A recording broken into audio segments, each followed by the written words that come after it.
Bem, pessoal, estamos agora para gravar a nossa mensagem de hoje e colocá-la no YouTube. Logo mais, quando a gente chegar em casa, essa mensagem estará disponível para as pessoas que nos acompanham nas redes sociais.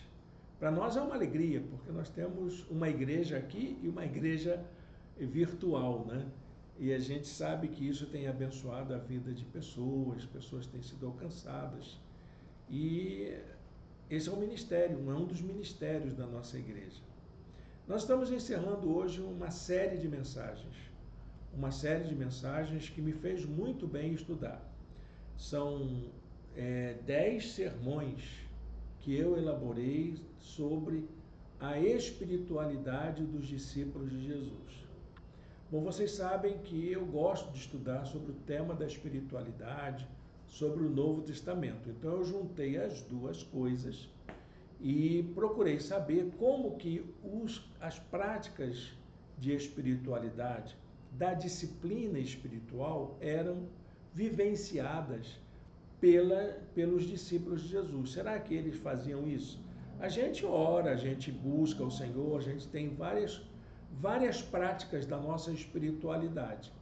Então eu fui procurando no Novo Testamento como que Jesus ensinou os seus discípulos a praticarem a espiritualidade e como que eles desenvolveram até o começo da igreja primitiva, nos ensinos apostólicos, nas cartas dos apóstolos, no livro de Atos.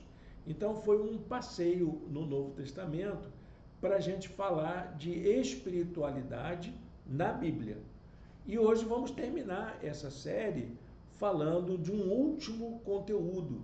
Eu confesso que para poder tratar desse assunto, eu tive que explorar um pouco mais a fundo, eu tive que fazer um olhar para além do texto, um olhar para além da realidade. Porque hoje nós vivemos uma circunstância em que esse tema é tratado, mas na época de Jesus não tinha essa preocupação que a gente tem hoje, que é o tema da ecologia, o cuidado com a natureza. Hoje, quando a gente fala do cuidado da natureza, a gente fala de um jeito. Na época do Novo Testamento, na época de Jesus, era tratado esse assunto, mas de um outro modo. Tinha uma outra necessidade. Por quê?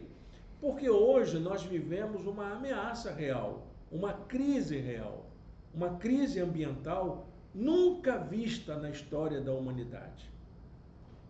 Alguns pesquisadores, alguns cientistas chegam a dizer que pela primeira vez, eu já disse isso várias vezes aqui, e eu repito, né?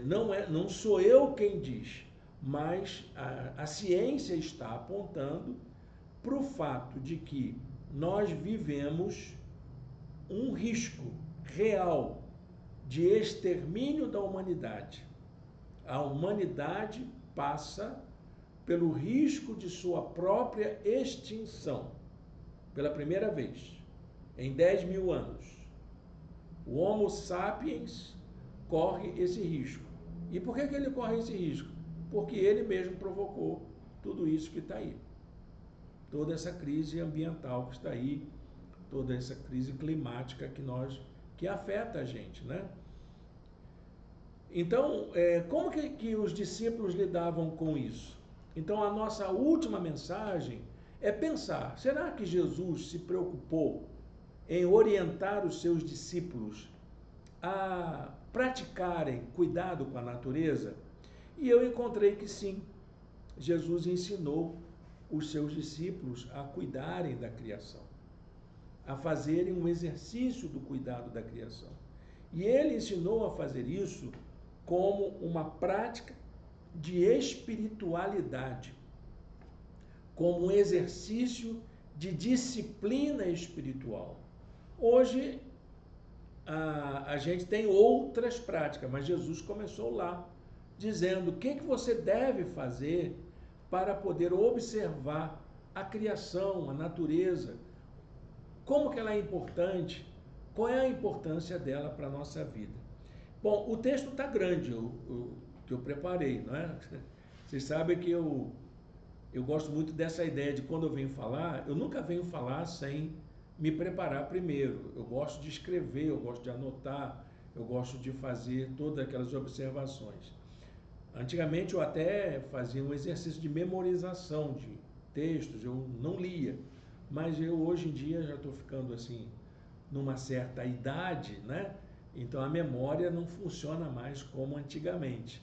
Então eu vou tentar evitar acessar o texto, mas eu vou aqui acompanhar através dos slides como que a gente vai trabalhar essa ideia de encontrar no Novo Testamento as orientações de Jesus e as práticas dos discípulos em relação ao cuidado da criação. Esse é o tema da mensagem, o cuidado da criação dos discípulos de Jesus. Eu escolhi um texto do Evangelho de João, capítulo 1, verso 3, que está no famoso prólogo do Evangelho de João. O Evangelho de João começa de uma forma diferente dos outros evangelhos. Por isso que os outros evangelhos são chamados de sinóticos, que começam mais ou menos do mesmo jeito. Nascimento de Jesus, batismo de Jesus, o início do ministério, etc. Já o Evangelho de João não, ele não tem um relato sobre como Jesus surgiu, como que ele nasceu. Já entra direto nas narrativas da formação do grupo dos seguidores de Jesus. E antes de fazer essa narrativa, tem um prólogo. Esse prólogo, ele é muito importante, porque ali João, aliás, faz um resumo da vida de Jesus. Então, o prólogo, o começo do Evangelho de João, é como se fosse um pequeno evangelho de Jesus. E no verso 3, nós encontramos a seguinte informação: todas as coisas foram feitas por intermédio dele. Sem ele, nada do que existe teria sido feito. Amém? Deus abençoe a leitura da sua santa palavra. João começa dizendo: no princípio era o verbo estava com Deus e o verbo era Deus.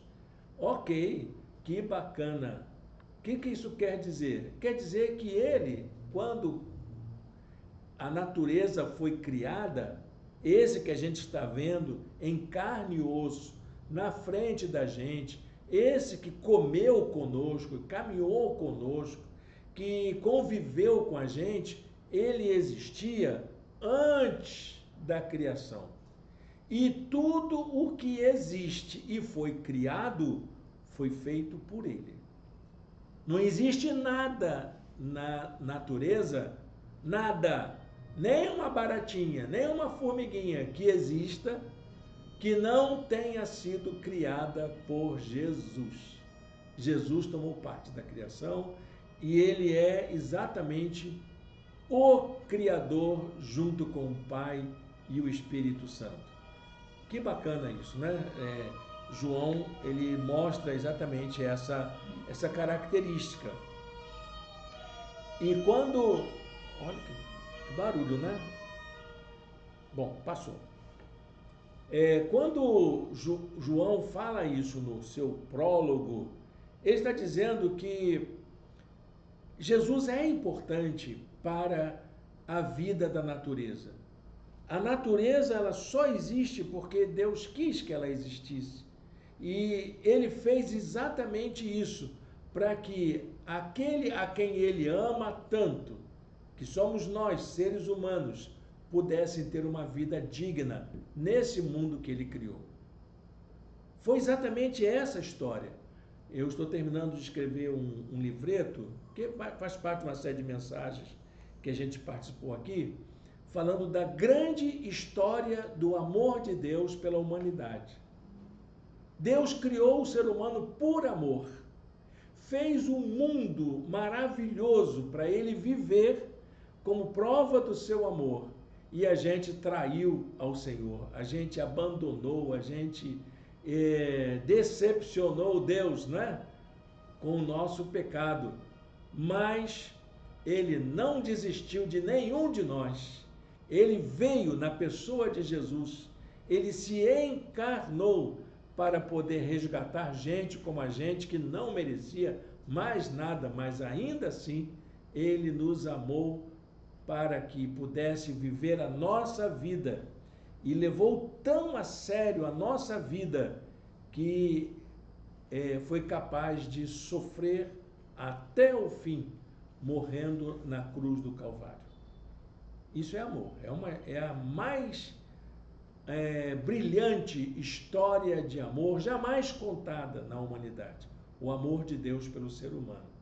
Tanto que a palavra de Deus, ela mostra para a gente, o Evangelho de João diz isso, que ali, com essa história da criação, Jesus está dizendo para os seus discípulos que toda a criação, tudo que existe, importa. Toda forma de vida foi pensada para abençoar. Foi resultado do amor divino. Tem uma frase que eu preparei aqui. Olha o que Jesus ensina para os seus discípulos. Ele ensinou para os seus discípulos a desenvolverem uma consciência de fé que estivesse vinculada à vida de toda a criação, para que eles descobrissem através do cuidado, através das relações com a natureza, com os seres vivos de um modo geral, que toda forma de vida importa. Então você vê aquela lagartixazinha que te dá medo na parede, né? Aquela vida importa, ela não está ali à toa, ela não existe à toa. Ah, mas e quando dá aquela mosquitada? Desequilíbrio. Quando acontece um desequilíbrio, prejudica toda a forma de vida. Deus tem essa certeza de que todas as coisas foram criadas no seu devido lugar e no seu devido tempo. Mas esse equilíbrio pode ser quebrado. E isso pode também afetar a nossa vida. Mas como que um equilíbrio desse é quebrado? Por causa das nossas intervenções, por causa do nosso jeito de interferir na natureza. Isso acontece demais por aí afora, né? A gente sabe de muitas histórias de povos indígenas afastados, povos que estão aí ainda no seu estado originário, né? Quando encontra-se com uma população tida como civilizada, o que acontece com esses povos originários? Eles adquirem doenças que eles não tinham. Tem a quebra do equilíbrio ambiental do lugar onde eles viviam. E é isso que acontece com a gente. O mundo está adoecido por causa das nossas quebras no equilíbrio ambiental. Jesus queria que seus discípulos tivessem consciência disso. João chega a dizer, no versículo seguinte, que olhando para Jesus, era possível ver que ali estava a vida em sua plenitude. Jesus exalava vida. Jesus se importava com todas as expressões de vida. Tem alguns evangelhos antigos, né? Alguns evangelhos apócrifos que foram escritos depois por algumas comunidades egípcias e até por algumas comunidades da Etiópia. E sim, existe isso, né? Alguns evangelhos foram escritos posteriormente que falam da infância de Jesus, como que Jesus brincava com as aves, com os animais, como que ele cuidava da saúde dos animais. Jesus, criança, se relacionando com a criação, desde novo, podendo mostrar o seu cuidado com a criação. E João completa isso, essa palavra é muito esclarecedora de como Jesus cuidava da vida de todas as pessoas. Nele estava a vida. E esta era a luz dos homens. É para lá que está apontando. É como um farol que diz, olha, quer viver? Vive por aqui. Vive desse jeito. Tem alguns aspectos ligados ao ensino de Jesus sobre o cuidado da criação. O que Jesus ensinava para os seus discípulos? Eu anotei 4 coisas. Primeiro, ele ensinava a mordomia. Quem nós somos? Nós somos mordomos da criação. Nós fomos criados para sermos cuidadores da natureza. A palavra que está lá no livro de Gênesis é que nós somos administradores do jardim e não donos do jardim. Nós não somos proprietários do mundo, nós somos servos, somos administradores. Lucas 12:42, numa das parábolas que Jesus contou, ele diz assim: quem é, pois, o administrador fiel e sensato, a quem seu senhor encarrega dos seus servos para lhes dar sua porção de alimento no tempo devido? Jesus está dizendo isso para os seus discípulos. Como é que vocês estão cuidando da natureza para serem sustentados? A segunda lição de Jesus é a confiar no cuidado divino, como Deus cuida da gente. A natureza, ela aponta lições de como Deus cuida de nós. Olha para a natureza, como é que ela é cuidada. Natureza não tem ódio, natureza não tem raiva, natureza não trabalha, natureza não faz nada. Você não vê passarinho plantando, né? Você não vê flor comprando tecido na loja. Mas mesmo assim, o Senhor vem e diz: se Deus veste assim a erva do campo, que hoje existe e amanhã é lançada no fogo, não vestirá muito mais a vocês, homens de pequena fé. Confiem em Deus. Deus cuida de vocês do mesmo modo como ele cuida da natureza. Outra lição que Jesus deu para os discípulos: responsabilidade com o outro. Nós não estamos sozinhos no mundo. Se eu consumo demais, vai faltar para alguém. Não existe essa matemática de acumulação no reino de Deus, e nem a natureza comporta isso. O meio ambiente não suporta produzir para todo mundo. Então nós precisamos equilibrar, ter um consumo consciente, sabendo cuidar da natureza para que tenha recurso para todo mundo. Cuidar do meio ambiente é um ato de amor a Deus e ao próximo. Diz Jesus: ame o Senhor seu Deus. Você precisa amar a Deus. E se você ama a Deus, você vai amar ao seu próximo. Não existe mandamentos maiores do que estes. E, por fim, a lição de Jesus como o autor da criação. Foi ele quem criou todas as coisas. Foi ele quem tomou parte de todo esse projeto criador. Imagino, né? Vamos pensar aí numa família, pai, o filho jovem, né? O espírito, estão ali, e geralmente os mais jovens são aqueles mais criativos, inovadores. Então, toda essa inovação eu atribuo à pessoa de Jesus, esse brilho, essa riqueza de detalhes que a natureza tem. Diz o texto de Colossenses, capítulo 1, versos 16 e 17, o apóstolo Paulo, lembrando desses ensinos de Jesus. Nele foram criadas todas as coisas nos céus e na terra, as visíveis e as invisíveis, sejam tronos, soberanias, poderes, autoridades, todas as coisas foram criadas por ele e para ele. Ele é antes de todas as coisas e nele tudo subsiste.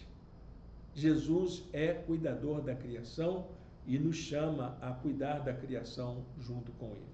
Jesus usou 2 blocos de ensino para poder demonstrar isso. O primeiro são as parábolas que ele contou.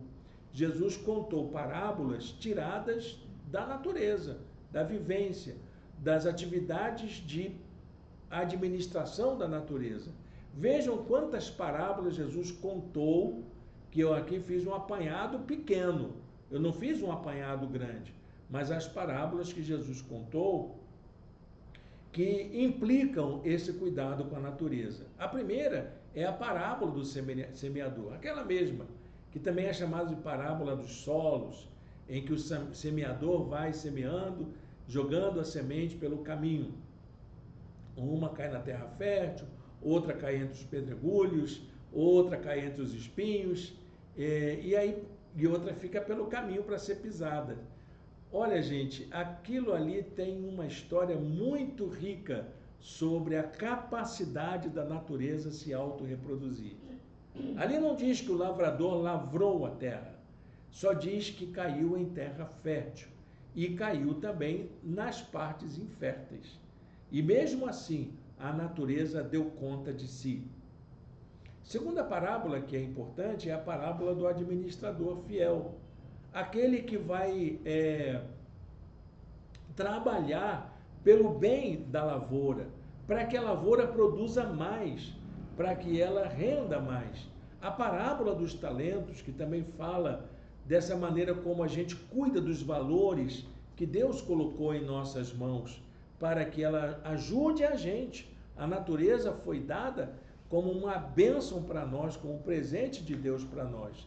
A parábola do grão de mostarda, a parábola dos trabalhadores da vinha, aquele que cada um chega num horário de trabalho e no final todo mundo ganha igual. Teve reclamação, mas a vinha é minha, diz o dono, eu pago como eu quiser. A parábola da figueira estéril, é aquela figueira que está no meio da vinha, né? Não tinha nada, nenhum fruto. Então ele repreende a figueira. Também o outro bloco de informações são as ações que Jesus praticou junto com os seus discípulos como demonstração da maneira como ele cuida da vida, como ele cuida, como que ele intervém na natureza e nas condições de vida. Então você vai encontrar muitas histórias do tipo Jesus acalmando uma tempestade, Jesus ordenando para que uma árvore parasse de dar frutos, Jesus ressuscitando pessoas, Jesus curando enfermos, e isso demonstra como que Jesus tratava junto com seus discípulos. Eles viam isso, eles acompanhavam isso, Jesus intervindo na existência, nas formas de vida, como que a natureza e a vida se manifestam entre nós. O que isso quer dizer? Quer dizer que os discípulos de Jesus levaram isso para o ministério, para a igreja. Paulo vai lembrar quem nós somos. Nós somos o quê? Somos cooperadores de Deus. Não é que Deus seja impotente, mas Deus prefere contar com a nossa cooperação. Ele não quer que sejamos só aproveitadores, exploradores da natureza, que a gente só desfrute e não faz nada. Não, eu quero que vocês cooperem comigo para o bem de toda a criação. Aí, então, nós vamos falar sobre um tema que hoje, na teologia, é um dos temas mais importantes para a prática da espiritualidade. Um tema que a gente está chamando de ecoespiritualidade, que não é aquela mesma espiritualidade religiosa, devocional que a gente aprendeu, mas uma espiritualidade que é prática, que é ligada a esses exercícios de cuidado com a natureza. Querem ver alguns exercícios importantes? Como é que você recolhe o seu lixo? Você leva a sacola retornável para fazer suas compras? Tudo isso são detalhes tão importantes que muitas vezes nós desprezamos e achamos que isso não tem nada a ver com espiritualidade, mas tem a ver com a maneira como nós nos importamos com a vida da natureza. Eu anotei 4 práticas de espiritualidade que devem fazer a gente pensar. 4 exercícios. Eu vou tentar ser bem sucinto para a gente poder ver que práticas são essas. Primeiro, vamos compreender a criação como um dom divino. A natureza é um presente de Deus. Dom quer dizer presente. Ele nos deu graciosamente. Ninguém pediu oxigênio para respirar. Você pediu? Não, mas ele te deu. Ele está aí, dado, é de graça. Ninguém pediu água para beber, mas ele colocou na natureza água para a gente beber. Bom, tudo bem que tem gente que vai lá e cobra imposto e bota numa garrafinha, mas a natureza nos dá isso graciosamente. A palavra de Deus diz: observem as aves do céu, vejam como crescem os lírios do campo. É dom de Deus. Deus está cuidando da sua natureza. Deus deu vida, Deus entregou a nós essa vida para que ela se perpetue, para que ela mesma se realize, para que ela mesma se faça presente e abençoe a todas as formas de vida. O segundo exercício é a ideia de uma fé ecológica. Papa Francisco usava um termo que hoje é muito utilizado nos estudos de ecologia. Chama-se conversão ecológica. A gente tem que mudar a nossa mentalidade, converter a nós mesmos, para que a nossa fé cuide da natureza. Olha o versículo que eu quero colocar para vocês. Lá em Colossenses, o apóstolo Paulo continua dizendo: foi do agrado de Deus que em Jesus habitasse toda a plenitude, e por meio dele reconciliasse consigo todas as coisas, tanto as que estão na terra quanto as que estão no céu. Então, é através da obra redentora de Jesus que ele transforma o coração da gente, transforma a nossa mente. Nós podemos passar por essa conversão, essa metanoia, essa mudança de mentalidade necessária para a gente se tornar cooperador de Deus, estabelecendo a paz pelo seu sangue derramado na cruz. E eu ainda não tenho mais um exercício. Precisamos aprender a lição do contentamento.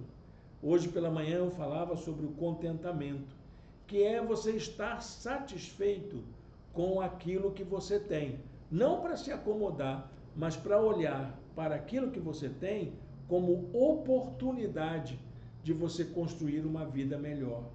Sem ganância, sem exploração, sem acumulação, que são essas coisas nocivas desse tempo e que faz com que a natureza seja degradada.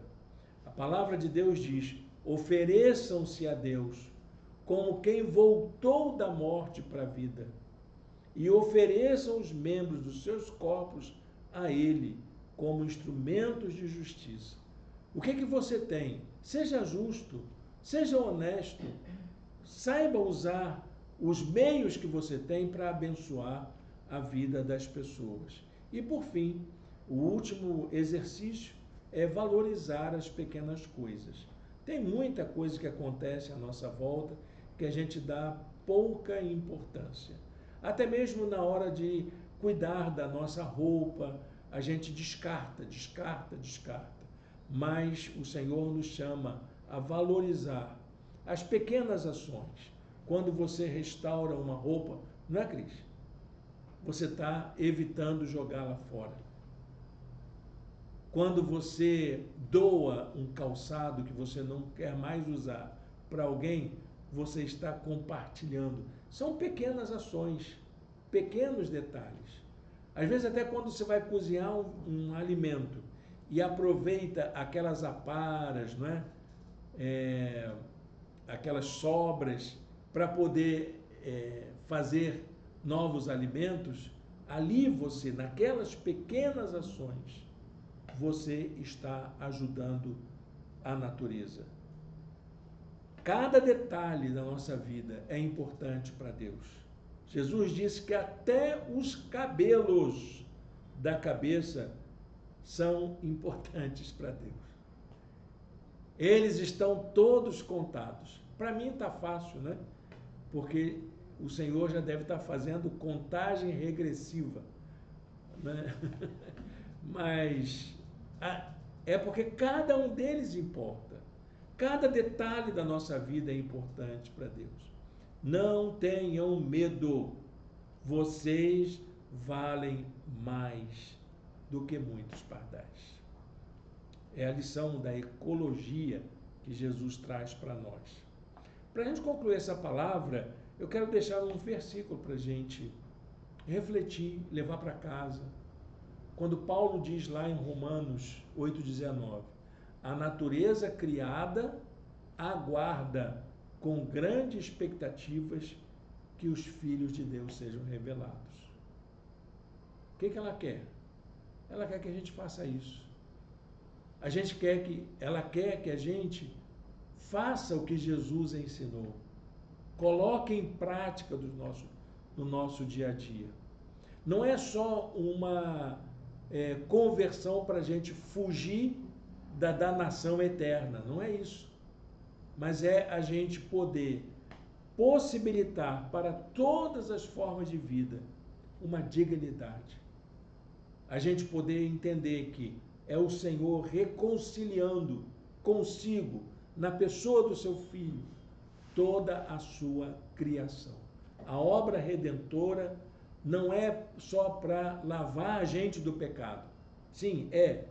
Não é só para levar a gente daqui para o céu. É também, tem um projeto final, mas é para a gente poder se reconciliar com tudo aquilo que Deus criou. Eu tomo como princípio para a minha reflexão teológica, não a queda de Adão, não o pecado, mas a criação. Deus fez coisas maravilhosas. E eu estou dizendo não para essas coisas que Deus fez quando eu não descarto bem meu lixo, quando eu deixo deteriorar a natureza à minha volta, quando eu não me importo com o desperdício de água e outras coisas semelhantes. Eu preciso cuidar disso, porque a natureza está esperando que a minha parte possa ser feita na reconciliação de Deus com a criação. Amém, gente? Vamos orar? Vamos pedir a Deus que Ele nos abençoe, para que a gente possa ser pessoas que aproveitam as oportunidades que tem para abençoar, para transformar essa realidade. Eu não sei se a gente vai conseguir reverter, mas a minha parte precisa ser feita. Eu preciso fazer a minha parte como filho de Deus. Eu creio que a mudança que essas crises climáticas podem experimentar, que essa tendência que as crises climáticas apontam, a mudança vem dessa atitude dos filhos de Deus, dos que são alcançados pela graça, daqueles que foram redimidos pelo sangue de Jesus, que somos nós. Nós podemos fazer a diferença nesse mundo em que nós vivemos. Amém? Senhor Deus e Pai, muito obrigado, Senhor, por esta mensagem, por esta palavra.